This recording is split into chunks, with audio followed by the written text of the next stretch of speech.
बेटी तो हर घर की शान है, इसी से घर में रोशनी है। बेटी तो घरों को जोड़ती है। तो आइए बेटियों के सम्मान में हम एक नाटक प्रस्तुत करने जा रहे हैं, जिसका शीर्षक है बेटी बचाओ बेटी पढ़ाओ। मीरा, ओ मीरा, तुमने मुन्ना को कहीं देखा क्या? पता नहीं सुबह सुबह कहाँ चला गया। अभी उसने कुछ खाया भी नहीं, दूध भी नहीं पिया, और स्कूल जाने की तैयारी भी तो करनी है। नहीं माँ, मैंने तो मुन्ना को नहीं देखा। मैं तो सुबह से बर्तन ही धो रही हूँ। माँ, मुझे भी स्कूल जाना है।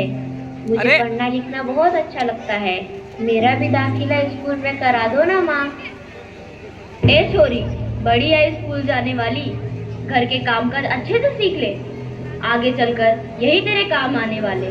पढ़ लिख कर कौन सा तुझको कलेक्टर बनना है? जल्दी जल्दी बर्तन साफ कर। माँ जी, मीरा को भी स्कूल में दाखिला दिला दीजिए ना, उसे भी पढ़ना लिखना जरूरी है।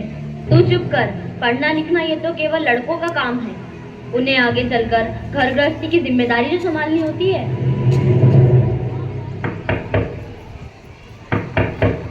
अरे क्या हो रहा है? कौन किसकी जवाबदारी संभाल रहा है? और हमारी मीरा बेटी क्यों रो रही है? देखिए ना डॉक्टर दीदी, दादी मुझे स्कूल ही जाने नहीं देती। कहती है तुझे पढ़ लिख कर क्या करना है, आगे चल के चूल्हा चौका ही तो संभालना है। अरे यह तो बहुत गलत बात है माँ जी। क्या आपको नहीं लगता कि हम बेटियां भी पढ़ लिख कर आगे बढ़े? आज समाज बहुत आगे बढ़ गया है माँ जी। आप किस दुनिया की बात कर रही हैं? हम 21वीं सदी में जी रहे हैं। मैं आज ही टीचर दीदी से बात कर मीरा का दाखिला स्कूल में कराती हूँ। और हाँ, मैं तो यहाँ इसीलिए आई थी कि मुन्ना को पोलियो ड्रॉप दिया कि नहीं। जगह जगह इसके कैंप लगे हैं। अच्छा हुआ बहन जी आप आ गए। अब मुन्ना को पोलियो ड्रॉप भी दे देंगे और मैं इसे स्कूल भी पहुँचा दूंगी। अच्छा मीरा, अब तुम रोना नहीं, तुम जरूर स्कूल जाओगी और एक दिन पढ़ लिख कर मेरी तरह बहुत अच्छी डॉक्टर बनोगी। ठीक है बेटा?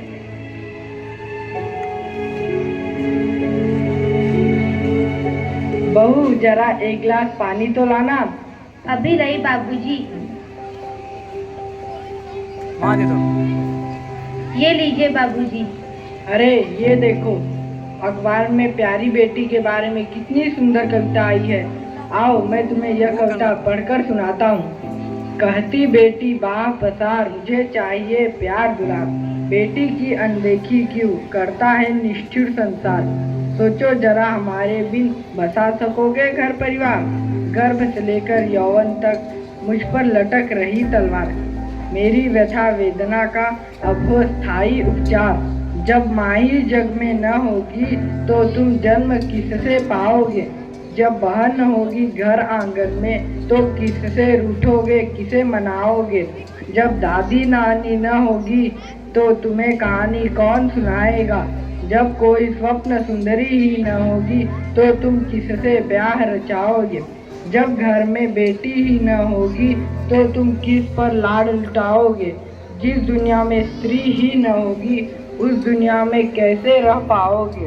जब तेरे घर में बहू ही न होगी तो कैसे वंश आगे बढ़ाओगे। नारी के बिन जग सुना है, तुम ये बात कब समझ पाओगे। हाँ तो भाग्यवान, कैसी लगी यह कविता, है ना मजेदार? काहे की मजेदार कविता, मुझे नहीं आई पसंद। अरे कोई घर में है क्या? आइए आइए टीचर दीदी, हम आप ही का इंतजार कर रहे थे। हाँ जरा मैं कुछ दिनों के लिए बाहर चली गई थी, इसलिए यहाँ नहीं आ पाई। डॉक्टर बहन जी कह रही थी आपने मीरा का अभी तक दाखिला नहीं कराया। ये तो बहुत होनहार छात्रा है, हमेशा अच्छे अंक लेकर उत्तीर्ण होती है। हाँ मैं भी तो यही चाहती हूँ कि मीरा स्कूल जाए, खूब पढ़े, पर मेरी यहाँ सुनता कौन है। हाँ हाँ, खूब पढ़ाओ लड़की को और बाहर भेजो। जब कुछ गलत सलत हो जाएगा ना तो मुंह छुपाने की भी जगह नहीं मिलेगी। अरे माँ जी, आप कहाँ की बात कहाँ लेकर बैठ गए। मीरा को 10वीं तक तो पढ़ाई पूरी कर लेने दीजिए, आगे की पढ़ाई के बारे में बाद में सोचेंगे। हाँ टीचर दीदी, हम मीरा को अवश्य स्कूल भेजेंगे। मैं उसे मेरे जैसा अनपढ़ नहीं रहने दूंगी, उसे खूब पढ़ाऊंगी। कल मीरा को तैयार रखना, मैं उसे लेने आऊंगी। क्यों दादाजी, सही कहा ना मैंने? हाँ हाँ बेटा, बिल्कुल सही कहा। मैं तो कब से कह रहा हूँ कि मीरा को भी स्कूल जाने दो। प्रणाम दादाजी। प्रणाम बेटा। जोरदार तालियां इस कार्यक्रम के लिए।